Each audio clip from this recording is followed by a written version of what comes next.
Sahir.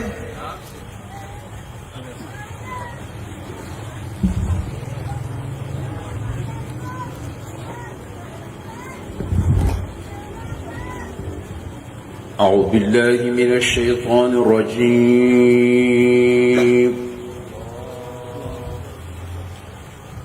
بسم الله الرحمن الرحيم. وما قدروا الله حق قدره والأرض جميعا قبضته يوم القيامة والسماوات مطويات بيمينه سبحانه وتعالى عما يشركون. ونفخ في الصور فصعق من في السماوات ومن في الأرض ثم نفخ فيه أخرى فإذا هم قيام ينظرون. وأشرقت الأرض بنور ربها ووضع الكتاب وجيء بالنبيين والشهداء وقضي بينهم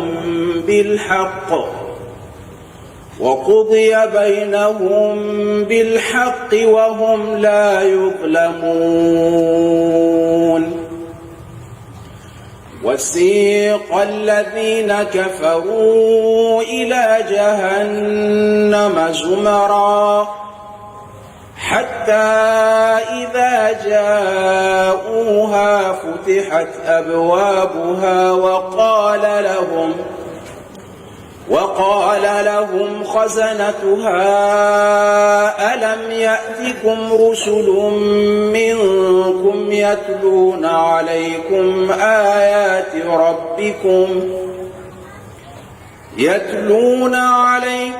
آيات ربكم وينذرونكم لقاء يومكم هذا قالوا بلى ولكن حقت كلمة العذاب على الكافرين.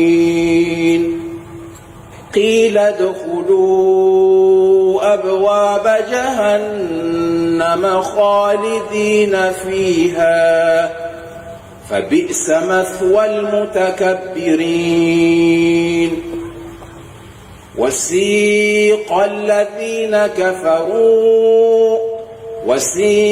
الذين اتقوا ربهم إلى الجنة زمرا حتى إذا جاءوها وفتحت أبوابها وقال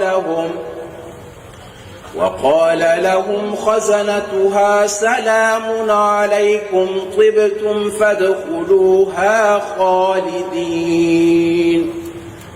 وقالوا الحمد لله الذي صدقنا وعده وأورثنا الأرض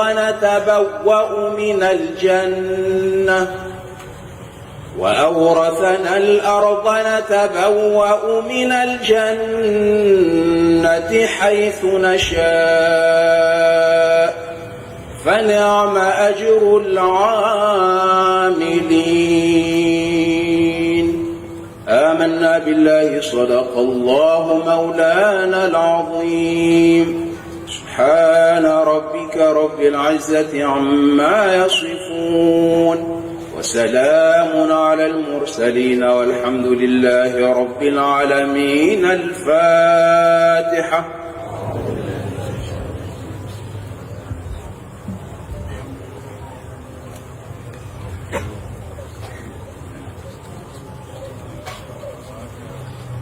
السلام عليكم ورحمة الله تعالى وبركاته.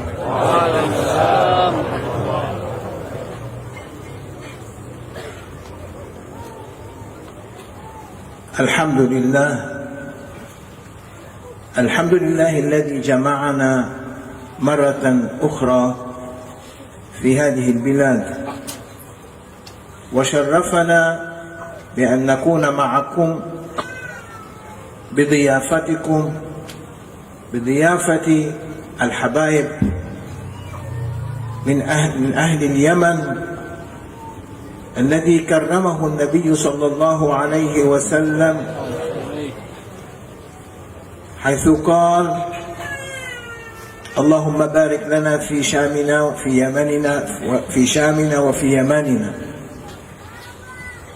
وهذا التشريف وهذا التكريم مظهره محبة النبي صلى الله عليه وسلم لأهل اليمن، وأنتم أصلكم من أهل اليمن، من السادة، فنحن نتشرف أن نكون معكم.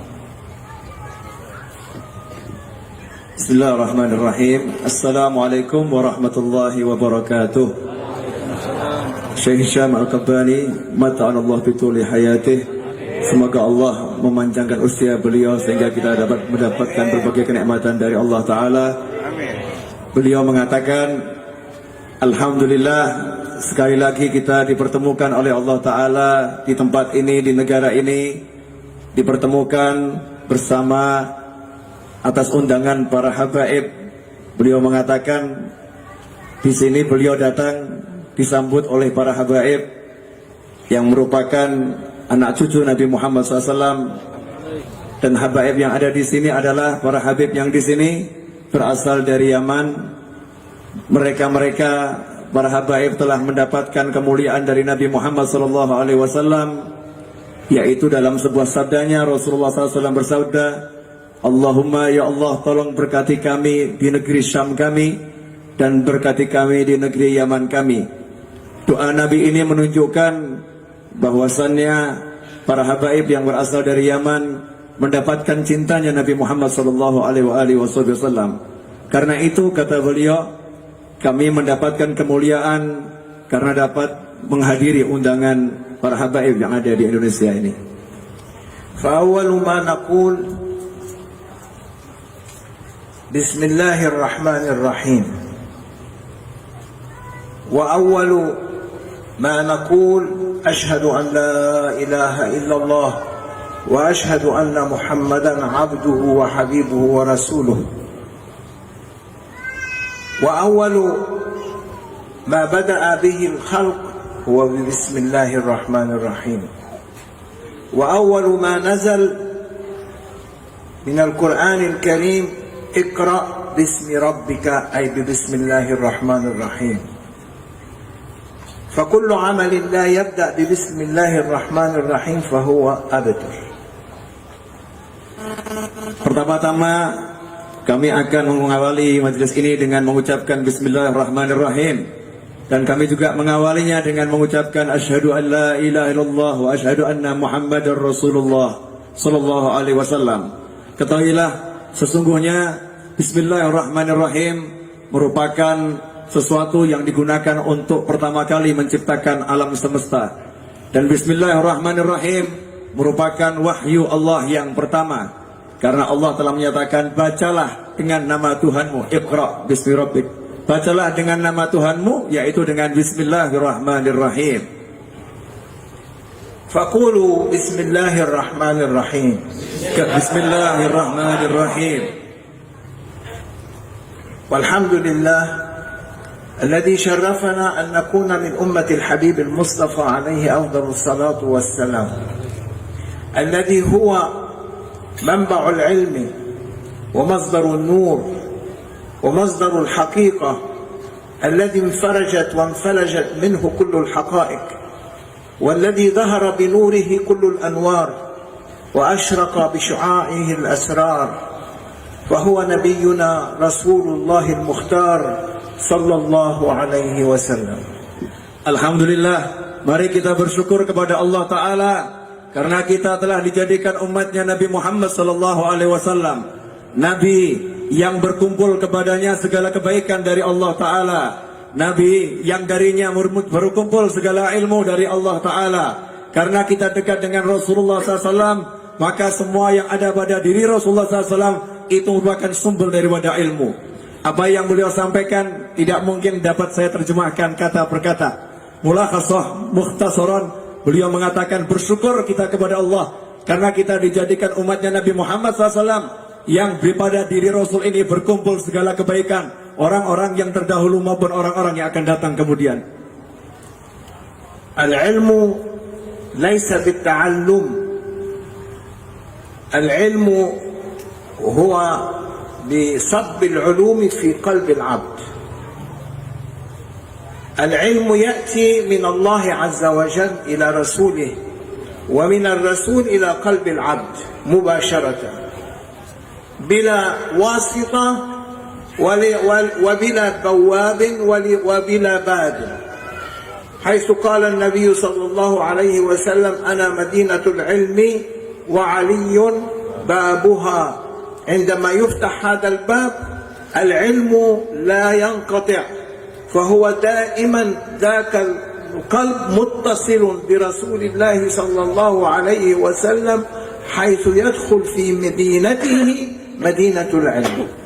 Hadirin yang dimuliakan Allah, Syekh Hisham mengatakan bahwasanya ilmu itu bukan dengan ta'allum, ilmu itu bukan dengan belajar. Ilmu yang hakiki adalah bukan dengan belajar, tetapi ilmu yang dituangkan langsung dari Allah Ta'ala ke dalam hati hamba-hambanya. Dan cara penuangannya adalah ilmu itu diberikan oleh Allah kepada Nabi Muhammad SAW, kemudian oleh Rasulullah SAW diberikan kepada manusia yang berhak memperoleh ilmu tersebut, tanpa penjaga pintu, tanpa perantara, langsung dari Nabi Muhammad SAW, dari Allah ke Nabi Muhammad SAW kepada manusia tersebut. Hanya saja di situ ada satu pintu ilmu, sebagaimana disebutkan oleh Nabi Muhammad SAW, Ana Madinatul Ilm wa Ali babuha. Aku adalah kotanya ilmu, sedangkan Ali adalah pintunya. Seandainya pintu ini sudah terbuka, maka 24 jam sampai kapanpun dari diri orang tersebut kepada Nabi Muhammad SAW terdapat sebuah hubungan yang tidak dapat dipisahkan. Setiap saat manusia tersebut akan terus menyambung dengan Nabi Muhammad SAW sehingga mendapatkan curahan ilmu dari baginda Muhammad SAW tanpa perantara. فالعلم ليس بقيل وقال، ليس بالحروف، العلم بعلوم النور، النور الإلهي الذي يصب في قلب العبد ببركة الحبيب المصطفى عليه أفضل الصلاة والسلام وبوسيلته. فعلم النبي صلى الله عليه وسلم لا يوصف ولا يمكن أن يعلم، فهو الذي أورثه إلى أوليائه من القلب إلى القلب سبيلا. Ilmu itu bukan seperti pendapatnya fulan, menurut katanya fulan, menurut pakar ini katanya pakar itu. Bukan itu ilmu. Tetapi ilmu adalah nur. Ilmu berasal dari cahaya, cahayanya Allah Ta'ala. Cahaya Allah Ta'ala ini tidak diterangkan melalui huruf, tetapi langsung dari cahaya Allah yang diberikan ke dalam hati hamba-hambanya. Dan cahaya ini hanya dapat sampai lewat wasitah, dengan berkat perantaraan Nabi Muhammad SAW. Dengan berkat perantaraan Nabi Muhammad SAW, maka cahaya ini pun diberikan ke dalam hati hamba-hamba Allah. Itulah ilmu yang hakiki. العلم الحقيقي هو الإلهام الحقيقي الذي يأتي من الله عز وجل مباشرة ببركة النبي صلى الله عليه وسلم، حيث أنزل عليه من الوحي، حيث قال فألهمها فجورها وتقواها. أي ألهم ليس بالحروف، عندما يدخل العلم في القلب تعلم به بدون حرف. ولذلك في الرؤيا، عندما ترى رؤيا في المنام لا تراها بالحروف، ولكن تأتي لك بشكل إلهام، لا بحروف متواصلة لإنشاء كلمة، ولكن في المنام تأتي الحركة ويأتي العلم معها ببركة النبي صلى الله عليه وسلم. Ilmu yang hakiki adalah ilmu yang tidak dipelajari dengan kalimat, dengan kata-kata, dengan huruf. Tapi ilmu yang hakiki, ilmu yang sebenarnya adalah ilmu yang merupakan ilham dari Allah Ta'ala, yang Allah berikan ke dalam hati hambanya. Dan ilham ini diberikan oleh Allah hanya lewat Nabi Muhammad sallallahu alaihi wasallam. Inilah ilmu yang hakiki, bukan ilmu seperti yang ada dalam kertas dan tulisan, bukan itu.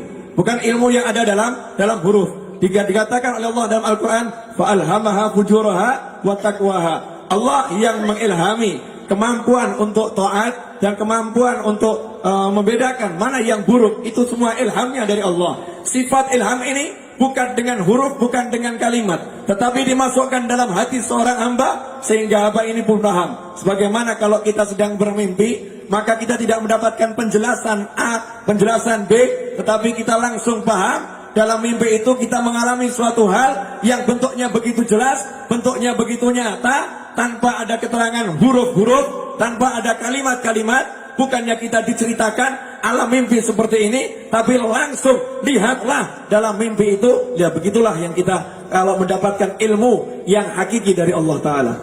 فما معنى فألهمها فجورها وتقواها؟ بمعنى القيل والقال، أي أعلمها بفجور الفجور الترك الإسلام أو ترك الدين أو ترك الصلاة، فهذا فجور. وعلمها بالتقوى أي بمحبة الله عز وجل ومحبة رسوله.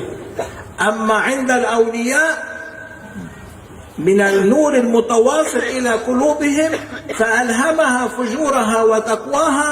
الفجور عندهم ترك محبة النبي صلى الله عليه وسلم. ففي أي مجلس لا يزين المجلس بذكر النبي صلى الله عليه وسلم فهذا هو فجور عند الأولياء، وهذا غير مقبول عند الأولياء. والتقوى عند الأولياء عندما يزين مجالسهم بذكر النبي صلى الله عليه وسلم يخرجون من صفة الفجور إلى صفة التقوى. والتقوى هنا أن يدخلون في بحر النبي صلى الله عليه وسلم بحر محبته وبحر علومه. فألهمها فجورها وتقواها. Menurut ilmunya para pakar, ayat ini diartikan Allah memberikan ilham tentang ketakwaan, Allah memberikan ilham tentang perbuatan fajir, perbuatan yang fajir. Fajir itu fujur adalah perbuatan-perbuatan yang bertentangan dengan perintah-perintah Allah. Misalnya maksiat-maksiat yang dilarang oleh Allah, tidak mau memeluk agama Islam, berbuat maksiat, itu adalah fujur. Ini menurut ilmu qil wal qal, menurut ilmunya para pakar, menurut ilmunya orang yang belajar dari kertas, belajar dari buku, pendapatnya fujur seperti itu. Sedangkan takwa menurut ilmunya orang-orang yang dari kertas juga sama, melakukan ketaatan, itulah yang namanya takwa. Nah sedangkan bagi orang-orang yang mendapatkan ilham dari Allah, yaitu para awliya wassalihin, yang namanya perbuatan fajir adalah jika dalam sebuah majlis di situ tidak dihiasi dengan mengenang Nabi Muhammad SAW. Di majlis itu tidak disebut-sebut Nabi Muhammad SAW. Di majlis itu tidak dimuliakan Nabi Muhammad SAW. Ini namanya fujur, ini namanya keburukan, ini suatu hal yang batil. Sedangkan sesuatu yang takwa menurut para awliya wassalihin adalah cinta kepada Nabi Muhammad SAW. Majlis di mana di dalamnya di situ disebut-sebut Nabi Muhammad SAW, itulah yang namanya takwa. Takwa adalah kita dapat masuk ke dalam samudra cinta Nabi Muhammad SAW. Kita bisa mencintai dengan sebenar-benar cinta kepada Nabi Muhammad SAW. عندما قال الأعرابي للنبي صلى الله عليه وسلم متى الساعة يا رسول الله؟ فسأله النبي ماذا أعددت لها؟ قال لم أعدد لها من كثير من صلاة أو صيام، ولكن من محبتك ومحبتك ومحبة الله عز وجل. فذكر النبي صلى الله عليه وسلم يحشر المرء مع من أحب. فأي معنى في يحشر المرء مع من أحب؟ هل يحشر يوم القيامة أو هل يحشر في كل وقت مع النبي صلى الله عليه وسلم؟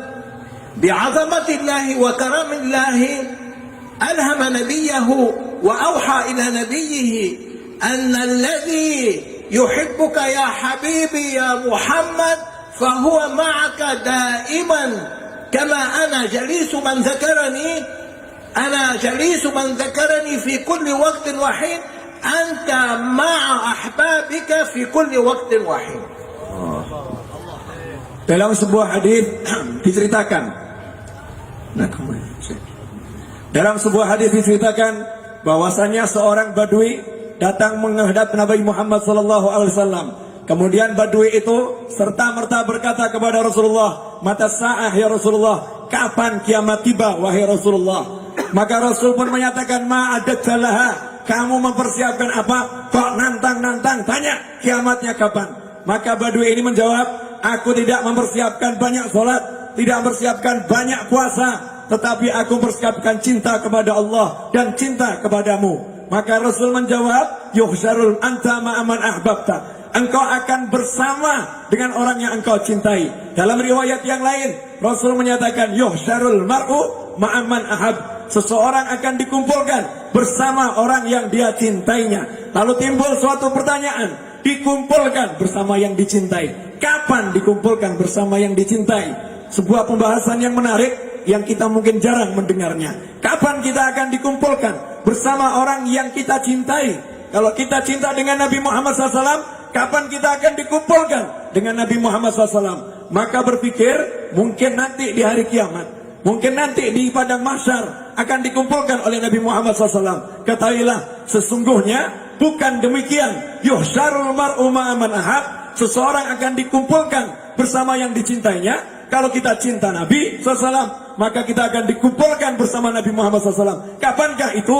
Maka Allah telah mengilhami. Maksud dikumpulkannya dengan Nabi SAW adalah sebagaimana disebutkan dalam sebuah hadis, "Wahai kekasihku, sesungguhnya Rasul bersabda, ana jalisu man zakarani." Allah berkata dalam hadis qudsi, "Aku menjadi teman duduknya orang yang berzikir, orang yang mengingat aku." Maka Allah pun mengatakan kepada Nabi Muhammad SAW, "Sebagaimana aku menjadi teman duduknya orang yang berzikir mengingat aku, maka engkau bersama kekasih-kekasihmu, wahai Rasul Muhammad SAW, setiap saat dan setiap waktu." Sehingga jika kita mencintai Nabi, jika kita betul-betul cinta pada Rasul, menyebut Rasul, salawat kepada Rasul Muhammad SAW, maka saat ini juga, setiap saat, sampai kapanpun Rasul bersama dengan kita. Allahu Akbar.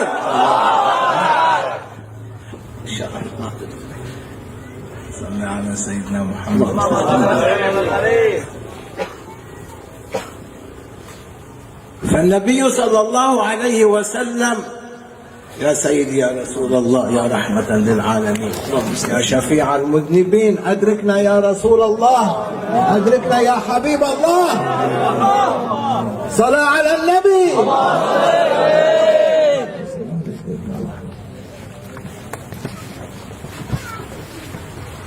شرف المكان بالمكين وشرف المقام بالمقيم. فالشرف شرف الدنيا والآخرة بمن؟ بالذي كرمه الله. الله لا يحتاج إلى شرف، فهو أشرف الشرفاء، هو خالق الشرف. أما نحن نحتاج للشرف. فشرف المكان بالمكين وشرف المقام بالمقيم. فهذا مقام مجلس رسول الله صلى الله عليه وسلم، فهذا شرف لنا أن نكون فيه. Suatu tempat itu menjadi mulia bukan karena tempatnya. Suatu tempat itu menjadi mulia karena siapa yang tinggal di sana. Suatu tempat itu menjadi mulia karena siapa yang bermukim di situ. Dunia dan akhirat ini menjadi mulia karena siapa? Bukan kalau kita katakan karena Allah. Allah yang memang menciptakan segala kemuliaan. Allah nggak butuh pada kemuliaan. Tapi mulianya dunia, mulianya akhirat ini karena siapa? Karena adanya Nabi Muhammad SAW. Dan majlis ini menjadi mulia karena siapa? Karena di majlis ini ada Nabi Muhammad SAW. Ada zikr Nabi SAW. Karena itu kita menjadi mulia. Karena apa? Karena kita udah berada di majelis ini. Karena ini majelis yang mulia. Kalau kita masuk di situ, maka kita ikut terangkat menjadi mulia. إذا كانت مريم كلما دخل عليها زكريا المحراب وجد عندها رزقا. قال أن هذا لك يا مريم؟ قالت هو من عند الله يرزق من يشاء بغير حساب. هنالك دعا زكريا ربه، أي دخل إلى محراب مريم بشرف مريم، أصبح ذاك المحراب مقدس، فدعا ربه فاستجاب له وأعطاه ورزقه بولد. فما بالك يا حبيب نوفل ببركة مكان يذكر فيه النبي صلى الله عليه وسلم. إذا كان بمريم أصبح المكان مقدس ومستجاب الدعاء، فكيف بمكان يذكر فيه النبي؟ هل يمكن أن يرد الدعاء؟ هل يمكن أن ترد المحبة؟ هل يمكن أن يرد السلام؟ فما بالك بأكثر من ذلك؟ فما بالك بالروضة الشريفة؟ فما بالك بمحراب النبي صلى الله عليه وسلم؟ فما بالك بمنبر النبي صلى الله عليه وسلم؟ فما بالك بمقام النبي صلى الله عليه وسلم، بقبره الشريف؟ هل يقدسون ذاك المقامات ولا أو لا؟ ببركة النبي صلى الله عليه وسلم كلها أماكن مقدسة ببركة النبي صلى الله عليه وسلم. Kita semua ingat Sayyidatuna Maryam, ibu dari Nabi Isa alaihi salam. Ibu Nabi Isa ini ibadah di mihrab, berdoa, berzikir, sholat di sana. Nabi Zakaria yang bertugas untuk mengasuh dan menjaga Sayyidatuna Maryam, setiap kali masuk ke tempat itu melihat di sana ada makanan.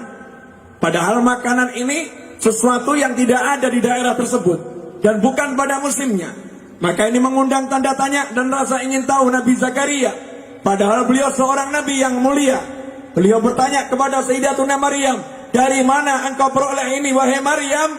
Maka saat itu menjawab, min indillah, aku peroleh ini dari sisi Allah. Allah memberi rezeki kepada siapapun tanpa perhitungan. Saat itulah Nabi Zakaria langsung hunalika da'a Zakaria rabbah. Hunalik, di tempat itu, tempat yang mana Sayyidatuna Maryam berdoa dan berzikir, tempat di mana Sayyidatuna Maryam dapat makanan dari sisi Allah, Nabi Zakaria langsung sholat berdoa kepada Allah. Sekian puluh tahun tidak mendapatkan keturunan. Begitu doa di sana langsung dikabulkan oleh Allah dan mendapatkan keturunan. Kenapa? Karena tempat itu menjadi mulia. Bagaimana menjadi mulianya? Karena ada Sayyidatuna Maryam. Hadirin yang dimuliakan Allah, sebuah mihrab karena Sayyidatuna Maryam menjadi mulia. Lalu bagaimana pendapatmu wahai Naufal? Kata beliau, wahai Naufal, bagaimana pendapatmu dengan sebuah tempat yang di dalamnya disebut-sebutkan Nabi Muhammad SAW? Tempat itu pun menjadi mulia. Menjadi mulianya bukan karena Sayyidatuna Maryam. Menjadi mulianya karena ada sebutan Nabi Muhammad SAW. Maka apakah mungkin di tempat yang seperti itu, tempat yang seperti ini, tempat yang disebut-sebut Rasul SAW, apakah mungkin doa kita ditolak oleh Allah? Gak mungkin. Pasti doa kita dikabulkan oleh Allah. Apakah di tempat yang seperti ini, tempat yang dimuliakan Rasulullah SAW, cinta kita kepada Rasul akan ditolak? Gak mungkin. Pasti kita cinta diterima. Cinta kita pasti diterima. Ini baru tempat yang biasa. Tempat yang biasa disebut-sebut oleh Nabi. Lalu bagaimana dengan tempat yang istimewa? Raudhahnya Nabi Muhammad SAW.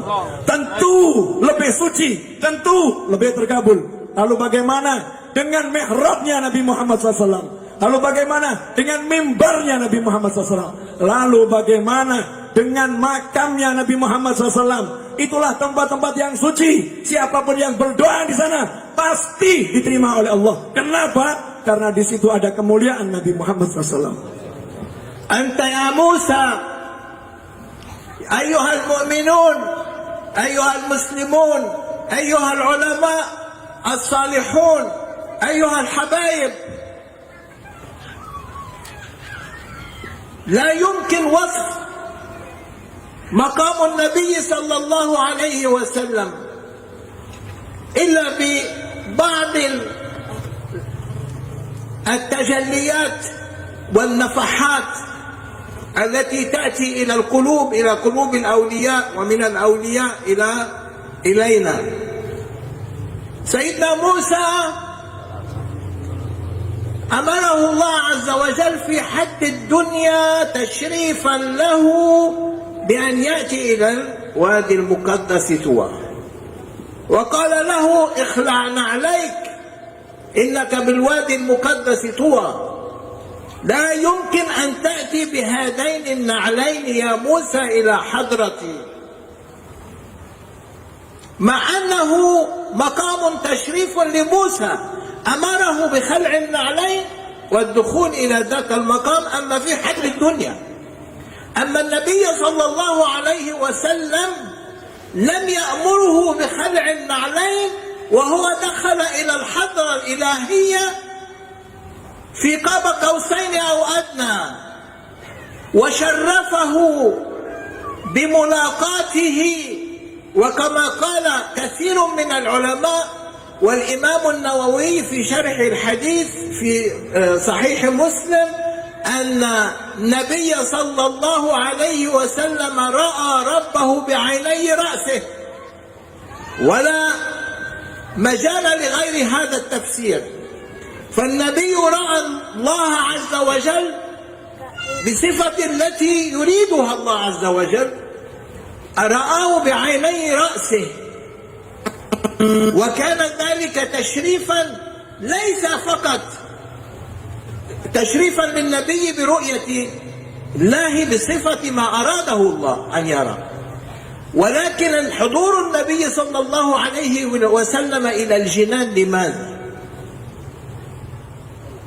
حضور النبي، دعوة النبي، دعاه ربه إلى الجنة، ما الحكمة من وراء ذلك؟ Ya, ini kita belajar banyak malam hari ini. Beliau mengatakan, wahai umat Islam, wahai para ulama, wahai para habaib, ketahuilah, gak mungkin kita bisa menjelaskan bagaimana kebesaran Nabi Muhammad SAW. Tidak mungkin ada yang bisa mampu menjelaskan kebesaran Rasulullah SAW, kecuali orang-orang yang memang diberi ilham oleh Allah, yaitu para aulia, pessolehin, dan berkat para wali dan soleh ini menjelaskan beberapa kebesaran Nabi Muhammad SAW, maka kita bisa ngerti sebagian dari kebesaran Nabi Muhammad SAW. Contoh, Nabi Musa alaihissalam.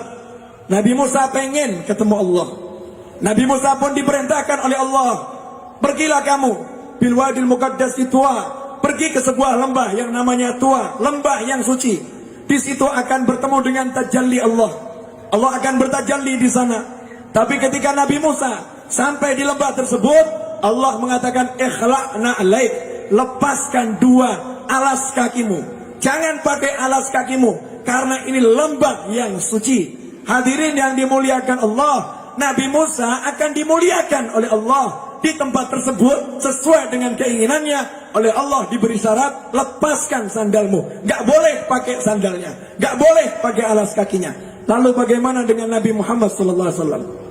Nabi gak minta, Nabi dipanggil oleh Allah, Nabi diundang oleh Allah, Nabi bertemu dengan Allah.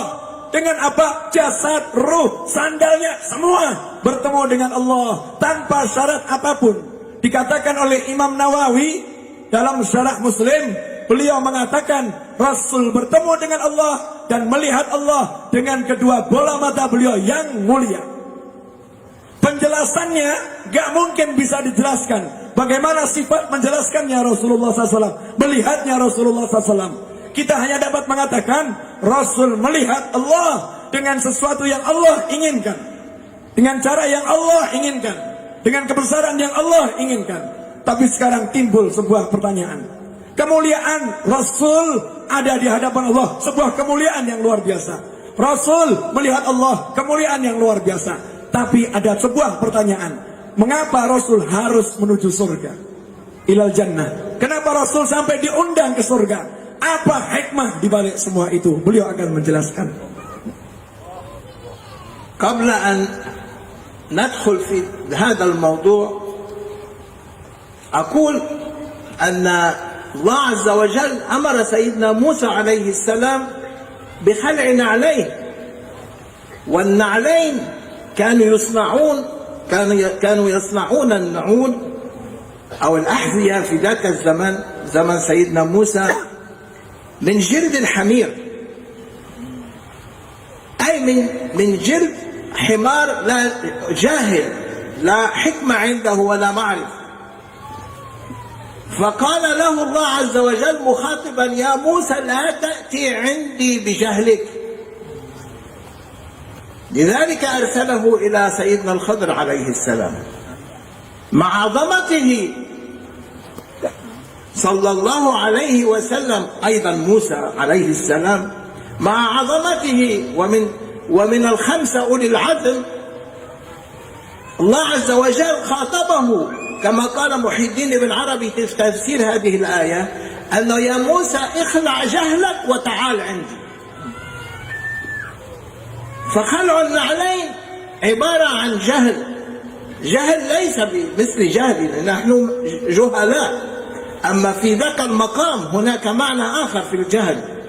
فقال له تريدني فأتي عندي، أبوابي مفتوحة، ولكن اترك نفسك. النفس هي الجهل، لا تختر بنفسك. فالنبي صلى الله عليه وسلم لم يأمره الله عز وجل بخلع النعلين، لأن النبي صلى الله عليه وسلم لم يكن عنده نفس، ولم يكن عنده غرور، ولم يكن عنده تكبر، ولم يكن عنده أي عائق من عوائق الدنيا، ولذلك أدخله إلى قربه صلى الله عليه وسلم. Ya, kita kembali membahas Nabi Musa alaihissalam ingin bertemu dengan Allah. Maka Allah pun mengatakan, kemarilah temui aku, tapi lepas kedua sandalmu, lepas kedua alas kakimu. Apa hikmah di situ? Alas kaki di zaman Nabi Musa alaihissalam dibuat dari kulit, dan kulitnya berasal dari kulit keledai. Sedangkan keledai adalah simbol dari kebodohan. Maka di situ ada sebuah isyarat, sebagaimana disebutkan oleh Ibn Arabi dalam tafsirnya. Allah ingin mengatakan kepada Nabi Musa, wahai Musa, tinggalkanlah kebodohanmu, maka kemari bertemu dengan aku. Tinggalkan kebodohanmu, kemari bertemu dengan aku. Nabi Musa alaihissalam termasuk salah satu ulul azmi, Rasul yang luar biasa. Jangan kita samakan kebodohan yang dimaksud dengan kebodohan yang kita kenal. Bukan kebodohan seperti kebodohan kita ini. Kita ini juhala, kita ini nahnu juhala, kita orang-orang yang benar-benar bodoh. Nabi Musa bukan seperti itu. Tapi untuk membuat Nabi Musa lebih pandai, sampai-sampai Allah mengirim Nabi Musa untuk belajar kepada Nabi Khidir alaihissalam atau Khadir alaihissalam. Nah, apa yang dimaksud kebodohan? Kebodohan kita ini, kebodohan dengan makom para anbiya wal mursalin gak sama. Kebodohan yang dimaksud adalah nafs. Masih adanya tersisanya bagian nafsu. Masih tersisanya bagian nafsu. Maka Allah katakan, tinggalkan nafsumu, kemari menghadap kepadaku. Lalu mengapa terhadap Nabi Muhammad SAW Allah enggak mengatakan seperti itu? Karena Nabi enggak punya nafsu, Nabi enggak punya kesombongan, Nabi itu rendah hati, Nabi itu enggak ada ghurur, tidak tertipu dirinya. Makanya oleh Allah Ta'ala dipanggil untuk mendekat sedekat-dekatnya qaba qausain au adna. Sebuah permisalan dalam Al-Quran untuk jarak yang sangat dekat, dan jarak dengan Allah jangan dibayangkan dengan jarak dalam ukuran meter, karena Allah tidak disifatkan dengan jarak. Allahumma salli ala sayyidina Muhammad wa ala sayyidina Muhammad. Ya Rasulullah, ya rahmatan lil alamin, ya syafi'al muznibin. Inna Allah ghayur, la yuhibbu ahadan an yusharikuhu fi ayyi shay', fa huwa al-khaliq la sharika lahu. Wal qalb ma wasi'atni sama'i wala ardi ولكن وسعني قلب عبدي المؤمن. القلب لا يسع اثنين، لا يسع إلا واحد. فعندما سيدنا إبراهيم جعل في قلبه اثنين، محبة اثنين، محبة الله ومحبة ابنه إسماعيل، فأراد الله عز وجل أن يلقنه درسا، فقال له: يا إبراهيم اذبح إسماعيل فداء لي.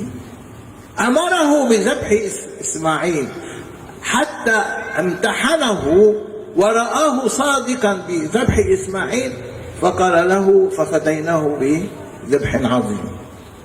كذلك بيعقوب عليه السلام، امتحنه الله عز وجل لأنه كان يحب يوسفا، وأشرك يوسفا في قلبه مع الله عز وجل. فالله عز وجل لا يريد من عبده، يغار على عبده وهو غيور، فهو لا يرضى أن يكون في قلب عبده أي أحد غير الله عز وجل. فلذلك لسيدنا يعقوب أبعد عنه طفله يوسف 35 سنة حتى أبيضت عيناه. فعندما أدرك هذه الحقيقة أرجع له يوسف وأرجع له بصره. فالنبي صلى الله عليه وسلم لم يكن في قلبه أحدا إلا الله عز وجل، فدعاه الله إلى حضرته لأنه لم يشرك أحدا في قلبه مع ربه.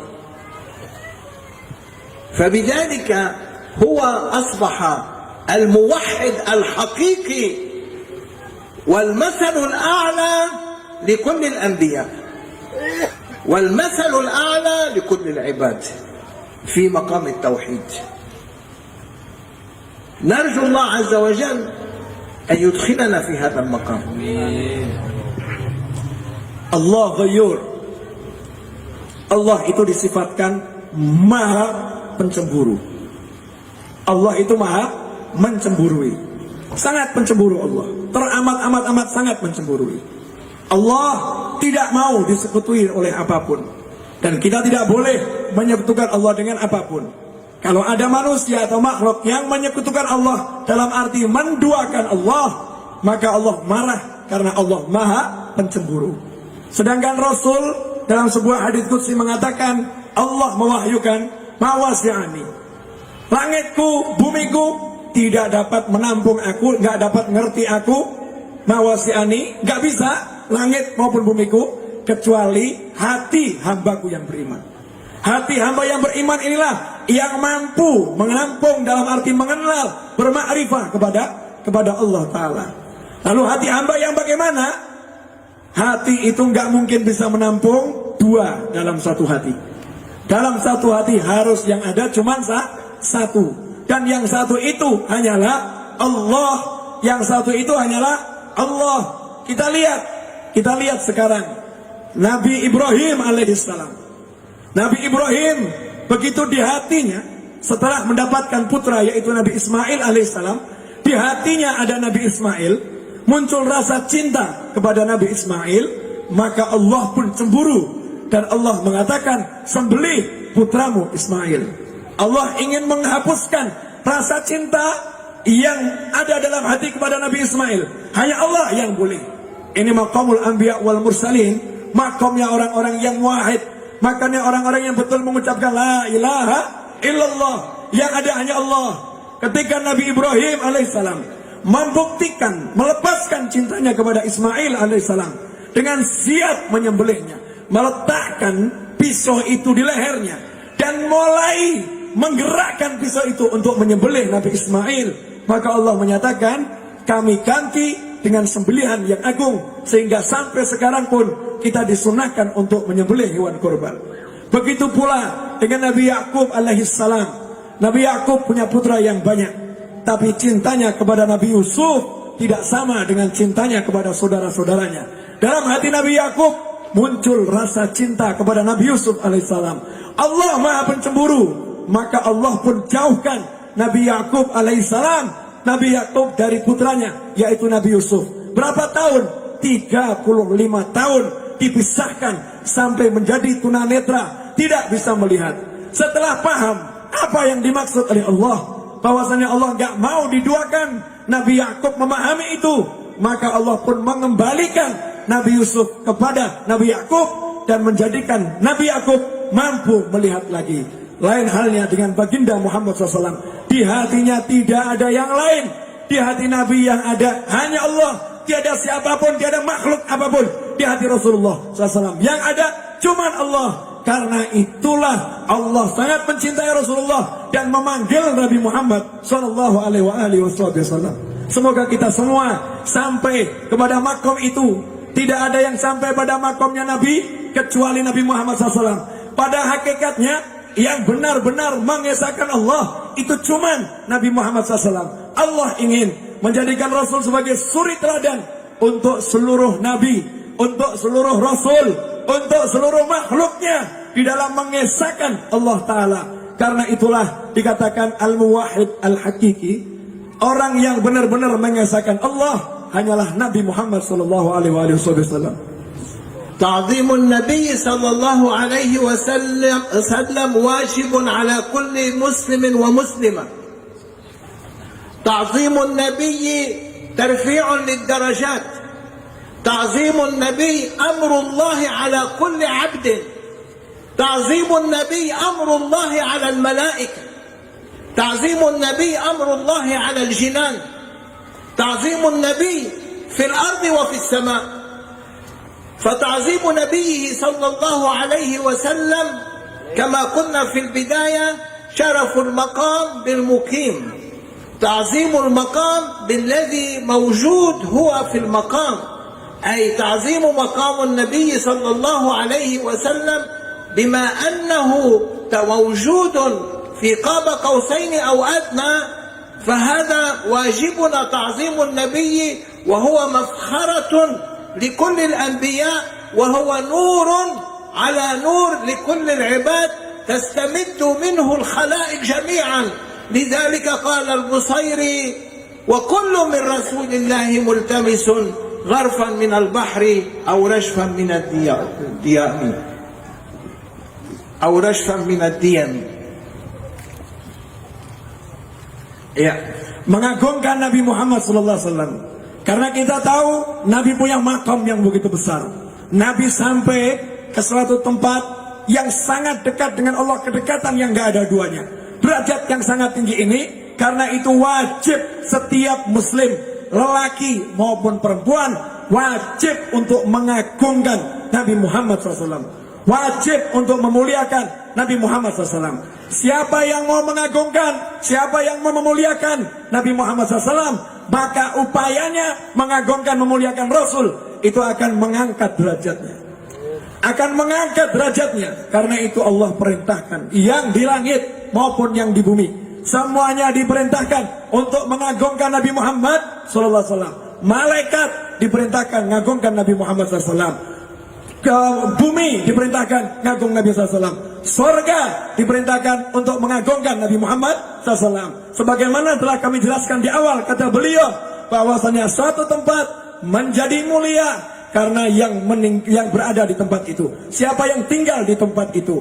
Dan Rasul Muhammad SAW punya kemuliaan yang besar di sisi Allah Ta'ala.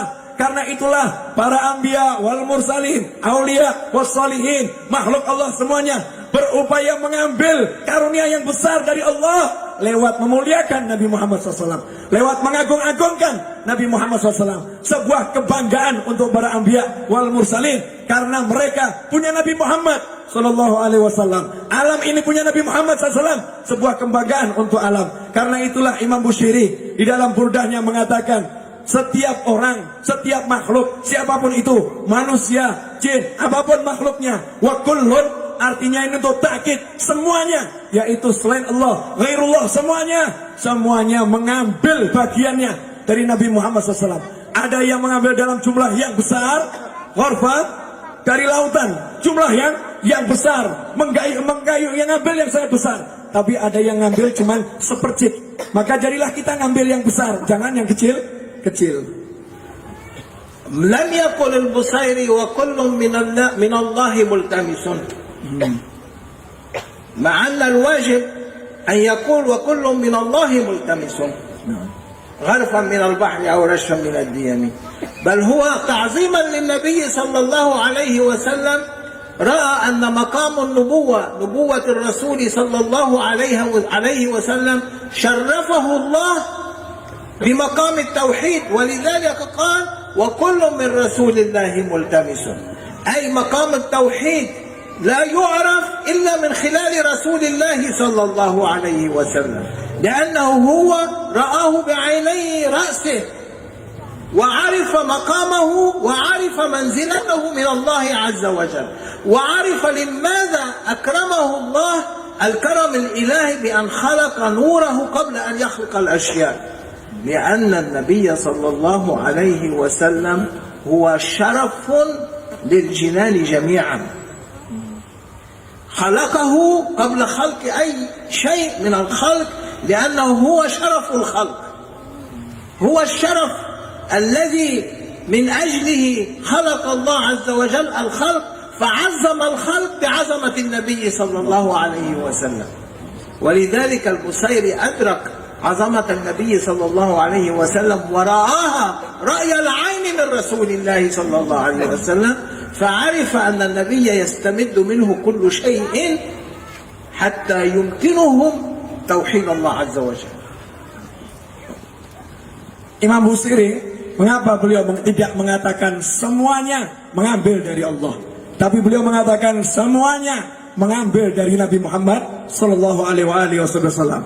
Karena Imam Busiri, beliau mengerti kedudukan Nabi Muhammad SAW, beliau mengerti kebesaran Rasulullah SAW. Rasul ini satu-satunya makhluk Allah yang mentauhidkan Allah dengan sebenar-benar tauhid, sehingga siapapun kalau mau tahu Allah, mau kenal Allah, mau dapat karunia dari Allah, ia harus ngambilnya lewat Nabi Muhammad SAW. Karena Rasul udah melihat Allah, Rasul udah ketemu Allah.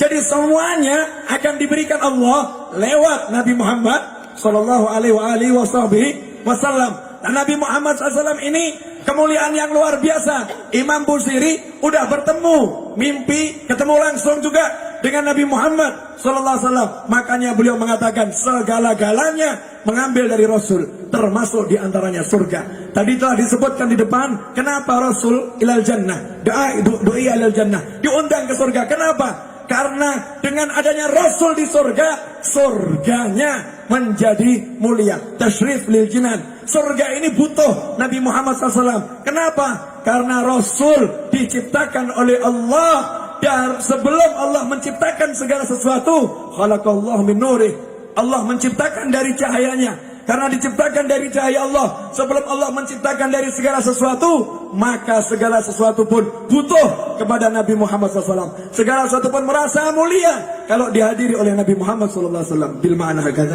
Bil ma'na. انظر إلى أبي لهب يخفف عنه العذاب كل يوم اثنين، لأنه فرح بولادة محمد صلى الله عليه وسلم، هذا الفرح البسيط، وأعتق جاريته ثوبية. بهذا الفرح الصغير يخفف عنه العذاب، فما بالك بمسلم، وما بالك بمؤمن، وما بالك بولي، الذين يصلون على النبي ليلا ونهارا في كل صلاة وفي كل مجلس ذكر لله عز وجل ولرسوله صلى الله عليه وسلم. فما ظنكم يا عباد الله ويا علماء أهل السنة والجماعة أن يفعل الله عز وجل بهؤلاء المحبين للنبي صلى الله عليه وسلم؟ سيكرمهم بأن يجعلهم مع النبي، حيث هو قال أنا جليس من ذكرني، وكذلك النبي صلى الله عليه وسلم هو جليس من صلى عليه. اللهم صل وسلم عليه. اللهم صل على النبي. اللهم صل وسلم عليه. Abu Lahab, kita semua tahu, bahkan turun ayat Al-Quran menyatakan Abu Lahab di neraka. Tapi setiap hari Senin, dalam riwayat yang sahih, disebutkan Abu Lahab itu dimimpikan setiap hari Senin diberi keringanan dari siksa neraka. Yukhaffaf. Di neraka tapi diberi keringanan dari siksa neraka. Dikatakan dalam sebuah riwayat bagaimana bentuk keringanan dari Allah. Setiap hari Senin dari ibu jari Abi Lahab ini dia dapat minum susu yang segar.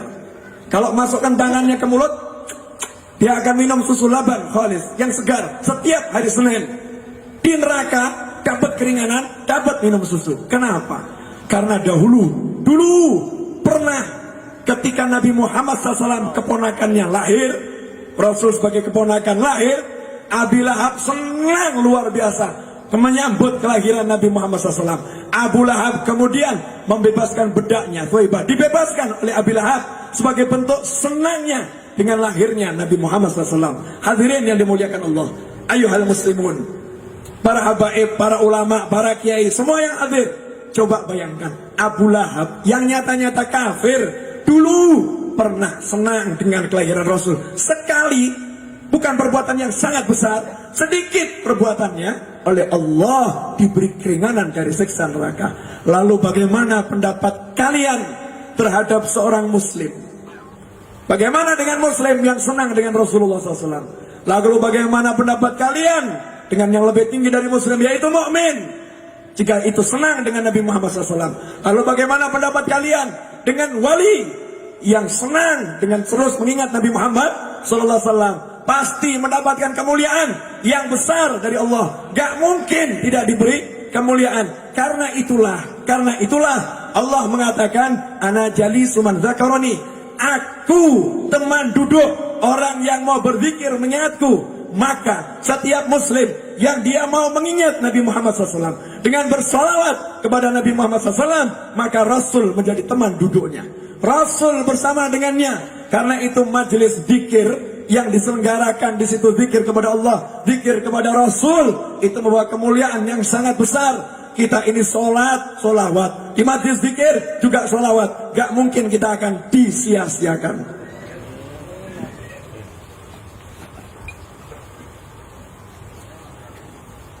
مجلس الذكر مجلس صلاة على النبي. اللهم صل وسلم عليه.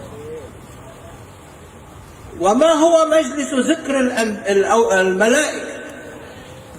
عندهم مجالس ذكر، كل جماعة من الملائكة، كل جماعة على حدة لها مجلس ذكر، ومجالسهم هي مجالسنا. مجالسهم هي أن يطوفون على أهل الذكر. لماذا؟ لأن مجالسهم مجالس أهل الذكر، حيث أمرهم الله سبحانه وتعالى بالصلاة على النبي. اللهم صل وسلم عليه. فحياتهم وروحهم وقوتهم مستمدة من الصلاة على النبي. اللهم صل وسلم عليه. لا يجلسون لحظة استراحة، لا استراحة عندهم. حياتهم هي أمر الله. إن الله وملائكته